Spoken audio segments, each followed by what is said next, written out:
Hey, what's up guys, it's me Rivstar here. In today's video I'm going to be using the game replays instead of playing a game live, as sometimes unpredictable things can happen in a live game. To view your replays, all you have to do is head over to your profile and take a look at one of these games. It will show all your last 10 games played, and if you have an interesting game you can actually just copy and paste the URL into a document or something and save it so you can view it later. For today's video, I'll be referring to governments simply by the two numbers of the players involved in them. That's the president's number first and then the chancellor's number second. This is the standard on the site, and you can refer to them basically like this. Let's say if one elects 5 as a chancellor and it passes, that gov would be 1-5, so you'd literally just write it as 15.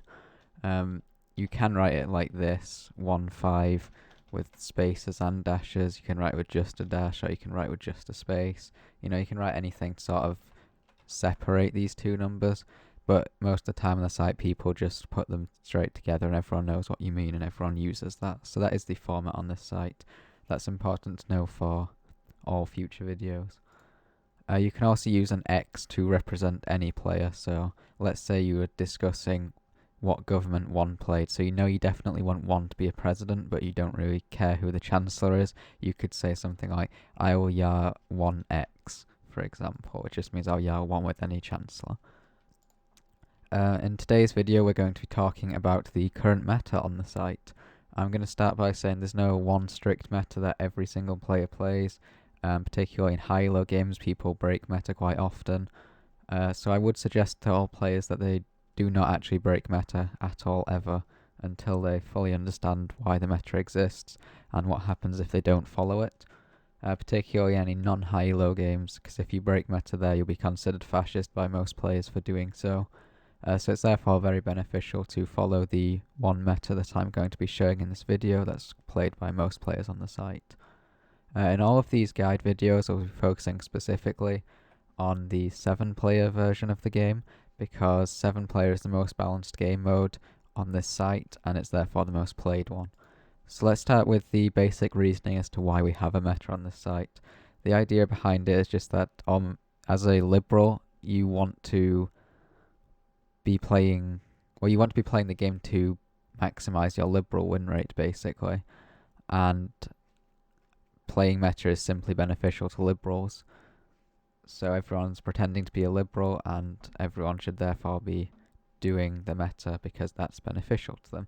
So the reason why it is beneficial is just because it limits the amount of unique people touching the deck, which is good for liberals as it makes it much easier to deduce who dropped if less people are touching the deck. So the basic idea of the meta is that the starting presidents pick a player exactly 4 places ahead of themselves. The reasoning for this is to avoid something called power play. So let's go over what power play actually is. So let's say at the very start of the game something like 1-4 plays, which actually does happen in this game here. So we go 1-4 right, and then it plays a blue, which it did. So 1-4 plays a blue, so you now have reasoning to skip over both 2 and 3, because 4 is more liberal than both 2 and 3 after playing that blue. So this means that 4 get to be president right after having been chancellor. So as you can see there, 4 was just a chancellor on 1-4, and now it's a president on 4-7. This is not a huge problem, and you shouldn't 9-govs specifically because they are power play, but theoretically if every player is voting optimally, then 1-4 should never be a passing government, because no player in 2-3-5-6 should ever be yarring it. 7 can yar 4 promises 4-7 afterwards, which did happen in this game, but none of these players should be ever yarring. So yeah, the reasoning 1-5 is played at the start of the game is because it's impossible for 5 to be the next president after 1, because the tracker moves up 1 place for every failed government. So as you can see here, 4-2 fails, so the tracker moved up to 1 place. Now if you reach this 4th one, then a top deck happens, and no liberal should ever want top decks to happen before Hitler's Own the majority of the time. So when 1-5 is played, it's basically made with the promise of yarring 8 two other players afterwards, because 1-5 both become term locked, so can't play again. And you should want this because 4 is the absolute minimum amount of players that you should want touching the deck at the start of the game, because that way there is confirmed to be at least one Liberal in play, and likely more than one. So this is a basic reasoning for the meta. So 2-6 plays right after 5-1, 1-5 plays for the exact same reason, because 6 is 4 places ahead of 2, and 1-5 are both term locked, so 6 is the best pick for 2 to make. Now technically you could go 2-7 in C2 and it provides the exact same thing as 2-6 does, but that causes the problems that can arise later on in the game, so you should always play 2-6 over anything else, no matter what. So 1-5 and 2-6 are always going to be the starting governments of most games. Now we get to the other part of the meta, which is if any two players involved in a government play red, they become frozen from the game.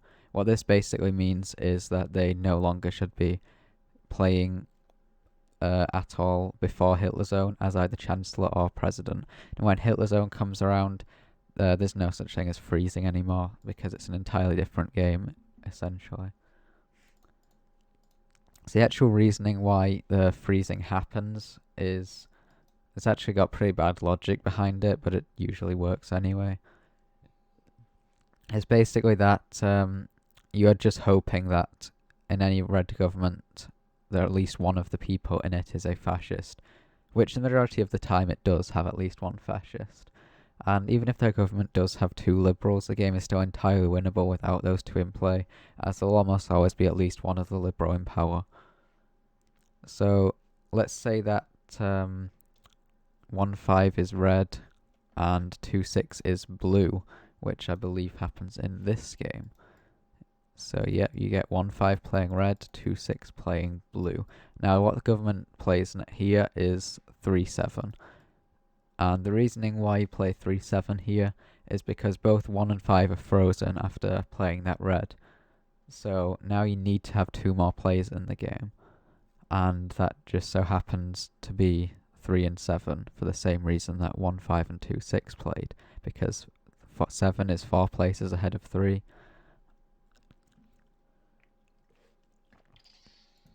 I think in this next game we have the next example. So if 1-5 is blue, which it... Nope, that's not a blue. Is it this game? Nope. Are all of these games that... Okay, right, that's a shame. Let's say hypothetically if 1-5 was blue and 2-6 was red, the next government played should actually be 5-1, not 3-7, because 3-7 only plays if 1-5 plays a red. The reasoning that 5-1 plays is entirely down to positioning, because let's say even if 2-6 played a blue, you still have to play 3-7 because 1-5 are frozen. So you can't 9-6 either, because that's the top deck. Whereas if 1-5 plays, it doesn't matter what 2-6 plays. 2-6 can be blue or red, and you can still reach 5-1 afterwards if 5-1, 1-5 played a blue. So in the scenario that both 1-5 and 2-6 are reds, the meta changes by the third government depending on what the investigation on 6 is. If 2 claims that 6 is a fascist, which they do in this game, then a triangle happens here.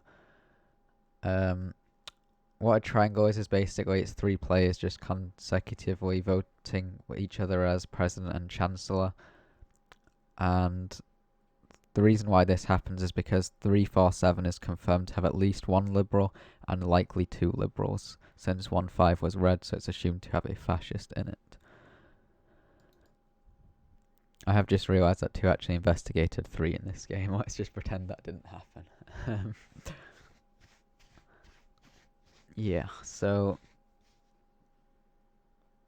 after 1-5 and 2-6 are red, with 2-6 being a conflict, the triangle happens. Oh, I've already read that out. Nice one. So yeah, you should always be hesitant to actually go into triangles. So if 2 actually investigated 6 liberal this game, what would actually happen is not 347 if 2 investigated 6 fascist, as that happens, but it's actually 3-7 still plays. So you're basically playing as if 2-6 played a blue, if 6 gets investigated liberal. Now the reasoning for this happens is, one, you don't want to do a triangle if it's not confirmed to have at least one liberal, but also you should want to play cuckoo here. Now cuckoo is when a player who is investigated liberal is a president with the same person who did the investigating as the chancellor. So if 2 investigated 6 liberal, then some government plays, and 6-2 would be cuckoo. Cuckoo is named after the person who invented or popularized this, who went by the name Cucumber. So with the meta, the game will almost always move into a triangle. There are only 2 situations when it doesn't happen, and that's if the game reaches Hitler Zone before a triangle ever happens, or if the game ends with a 5th blue placed on the board with a liberal win. So there are 4 triangles in this game that can happen, that usually happen, which are 1-4-5, 2-4-6, 2-3-6, and 3-4-7. And which one of them plays depends entirely on who the most liberal players are, unless there are conflicts which force a certain triangle. There are of course many other triangles that can actually play if certain conflicts happen, but these aren't really a part of meta. So basically if you get 2 conflicts on the board, you just always play the 3 people who are not in conflict. That's just sort of standard. Even if you weren't playing with a meta, you would be doing that, because you should never pick in conflict before Hitler Zone. So when you're playing 1x or 2x the second time, let's go find a game where that happens.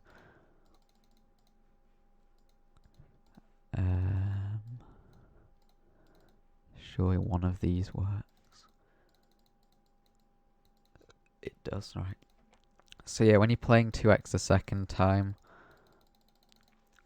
or 1x if 1-5 was the blue, then you should basically always be picking 4, not 3.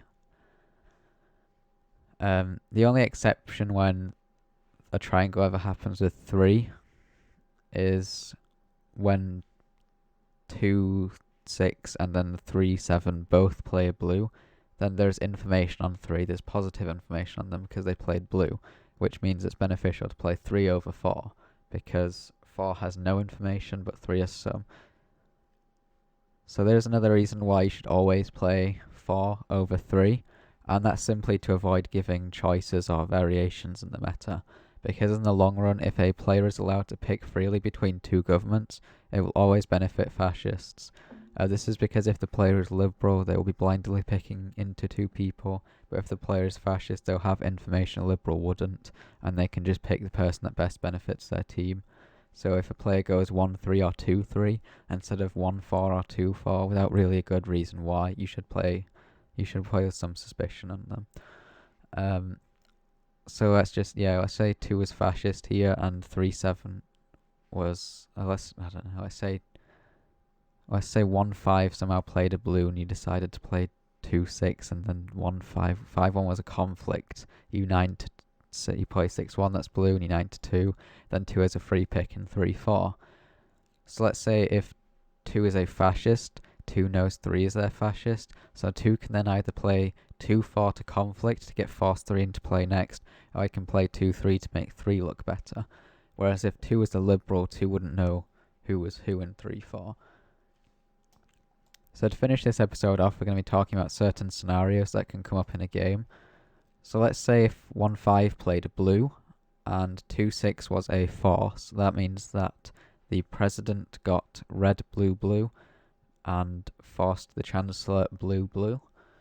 And 5-1 is either red, red, red, or a blue, doesn't matter. You may encounter people asking to 9-6 in favour of playing 1-2, because they claim that 6 was forced, therefore there's no information on them, but there is information on 1, so 1's better. This logic is actually really flawed, because the real reasoning 6-2 plays over 1-2 is just down to positioning and avoiding early triangles. There's not enough information gained from these governments at this point for any of 3, 4, 6, 7 to allow 1, 2, 5 to triangle. And another problem with this is that if 5-1 was red, red, red, then 5's a red president and they're forced back into the game despite being a red president. So it's therefore always advisable to ER 6-2 instead of playing at 1-2. Another scenario that's been coming up a lot recently like a plague is 2-4 being played following 1-5 being red. The logic behind this is usually 1-5 drops or conflicts to get 3-7 into the game. So you should play 2-4-6 to avoid them. However, as we've talked about earlier, you shouldn't be accepting of triangles so early on in the game. So if 1-5 is red, red, red, then it's still entirely possible for 2-4-6 to be 3 fascists, so 1-3-5-7 should never allow it to triangle. So it's therefore more common to see 2-4 being talked about or played upon 1-5 being a conflict. So at this point, 2-4-6 can only have 2 fascists at worst, so surely it's perfectly fine to triangle it right. No, absolutely not. As stated earlier, the real problem with allowing deviations or different variants in the meta is just that it will inevitably benefit fascists over liberals. Because of this, it's advisable to just never play 2-4, and if somebody ever plays 2-4 in your game, even if you're in seat 4 or in seat 6, it doesn't matter what seat you're in, if 2-4 is played, you should 9 it. So the final scenario we'll be talking about is 1-5 red, 2-6, and 3-7, and 6-2 all blue. So then at this point, some people advocate for 7-3 here, with reasonings like we shouldn't mix the governments. But unlike the previously mentioned scenario where you should play 6-2, you actually should not play 7-3. In fact, you should just 9-2-3 here. The reasoning why 7 would play in the scenario of all these governments being blue is just because of positioning. You can just safely 9 back to 2 here. So 2 is more liberal than 7 at this point after playing 2 blues. 7's only played 1, just 9-2-3. So that's all for this video. If you liked, be sure to leave a like and comment down below any suggestions and questions. Peace.